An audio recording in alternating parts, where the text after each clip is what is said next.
तो हेलो प्यारे दोस्तों, कैसे हैं आप लोग। उम्मीद करते हैं कि आप लोग बहुत अच्छे होंगे और आप लोगों की पढ़ाई लिखाई बहुत अच्छी तरह से चल रही होगी। आज हम क्लास 12 की हिंदी चैप्टर का पार्ट 2 देखेंगे और कल पार्ट 1 की पूरी अच्छी तरह से जानकारी प्राप्त किए थे, जो कि चैप्टर का नाम है बातचीत। वह एक निबंध है। बातचीत क्या है? एक निबंध है जो कि बाल कृष्ण भट्ट जी के द्वारा लिखा गया है। और बाल कृष्ण भट्ट जी का जन्म 23 जून 1844 ईस्वी को अथवा मृत्यु 20 जुलाई 1914 ईस्वी को हुआ था। बाल कृष्ण भट्ट जी का पिताजी का नाम बेनी प्रसाद भट्ट जी और माताजी का नाम पार्वती देवी थी, जो कि एक सुसंस्कृत महिला और पिताजी एक व्यापारी थे। बाल कृष्ण भट्ट जी का जन्म निवास स्थान इलाहाबाद उत्तर प्रदेश था। आज बाल कृष्ण भट्ट के रचनाएं देखेंगे कि उन्होंने क्या क्या रचना किए हैं। बाल कृष्ण भट्ट जी क्या क्या अपने जीवन में लिखे थे, जो कि एग्जाम में बार बार पूछा जाता है। बहुत इम्पोर्टेंट है हमारे लिए, वेरी वेरी इम्पोर्टेंट। सबसे अधिक रचनाएं पूछे जाते हैं हम लोगों की एग्जाम में। जैसे कि उपन्यास में है रहस्य कथा, पूछा जाएगा कि रहस्य कथा क्या है, तो हम कह सकते हैं कि रहस्य कथा उपन्यास है जो कि बाल कृष्ण भट्ट जी के द्वारा लिखा गया है। नूतन ब्रह्मचारी पूछा जाएगा एग्जाम में, नूतन ब्रह्मचारी क्या है, तो हम कह सकते हैं कि उपन्यास है जो कि बाल कृष्ण भट्ट जी के द्वारा लिखा गया है। 100 अजान एक सुजान, यह भी उपन्यास जो कि बाल कृष्ण भट्ट जी ने लिखे हैं। ये सब वेरी वेरी इंपॉर्टेंट है, जो कि बार बार एग्जाम में पूछे गए हैं और आगे पूछने की अधिक संभावनाएं हैं। रेल की यात्रा, रसातल की यात्रा, उचित दक्षिणा, हमारी घड़ी, सद्भाव का अभाव। और इनका नाटक है। बाल कृष्ण भट्ट जी ने अनेक नाटक भी लिखे थे, जो कि नाटक का नाम है पद्मावती। यह क्वेश्चन पूछा गया है एग्जाम में, पूछा गया है पद्मावती के लेखक कौन है, तो हम कह सकते हैं बाल कृष्ण भट्ट, जो कि एक नाटक है। पूछा जाएगा पद्मावती क्या है, उपन्यास है, निबंध है, नाटक है, तो हम कह सकते हैं कि यह नाटक है।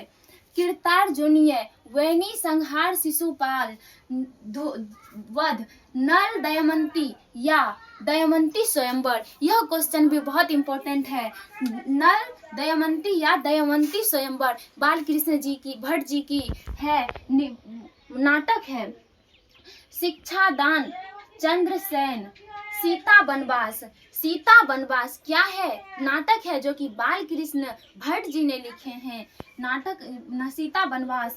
पतित पंचम, मेघनाथ वध, एंगलेंसवरी, भारत जननी, एक रोगी और एक वैद्य। जैसे कि एक रोगी है और एक वैद्य है उसको ठीक करने के लिए, इलाज करने के लिए, तो हम कह सकते हैं एक रोगी और एक वैद्य किसने लिखे हैं, बाल कृष्ण भट्ट जी, जो कि एक नाटक है। रेल का विकट खेल, बाल विवाह, ये सब क्या है, नाटक है जो कि बाल कृष्ण भट्ट जी के द्वारा लिखा गया है। परसहन, जैसा काम वैसा परिणाम, पूछा जाएगा जैसा काम वैसा परिणाम के लेखक कौन है, तो बाल कृष्ण भट्ट जी, जिन्होंने अनेक रचनाएं किए हैं, नाटक, उपन्यास, प्रहसन। नई रोशनी का विश्व, पूछा गया है क्वेश्चन, नई रोशनी का विश्व क्या किसने लिखे हैं, तो बाल कृष्ण भट्ट जी ने। इनका एक आचार विडंबन, आचार विडंबन के लेखक कौन है, बाल कृष्ण भट्ट जी। हम आसानी से कह सकते हैं ये सब वेरी वेरी। बाल कृष्ण भट्ट जी ने बहुत सी रचनाएं किए हैं, जो कि हमने देखे ऊपर। अब है, इन्होंने 1000 के आसपास निबंध लिखे थे। बाल कृष्ण भट्ट जी ने 1000 के आसपास निबंध लिखे थे। कितने? 2000 नहीं, बिल्कुल नहीं, 1000 के आसपास इन्होंने क्या लिखे थे, कविता बिल्कुल नहीं, निबंध लिखे थे, कहानी नहीं, निबंध। इन्होंने निबंध। और बातचीत क्या है, बातचीत भी हमारा निबंध है, जो कि हमारे महान लेखक बाल कृष्ण भट्ट जी ने लिखे हैं, जो कि जिसका निवास स्थान इलाहाबाद उत्तर प्रदेश था।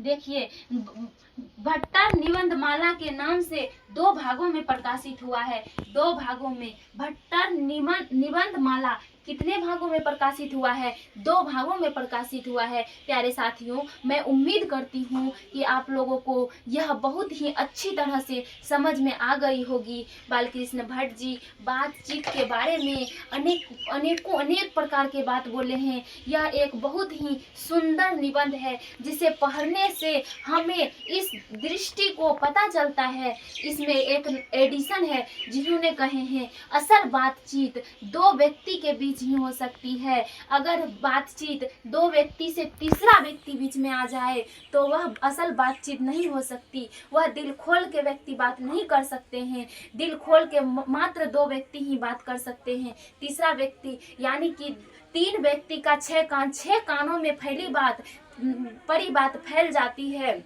और जॉन मार्शल जी ने कहे हैं, वेन जॉनसन जी ने कहे हैं कि बोलने से ही मनुष्य की साक्षात्कार होती है। यानी कि जब तक मनुष्य बोलता नहीं तब तक उसके गुण दोष का पता नहीं चलता।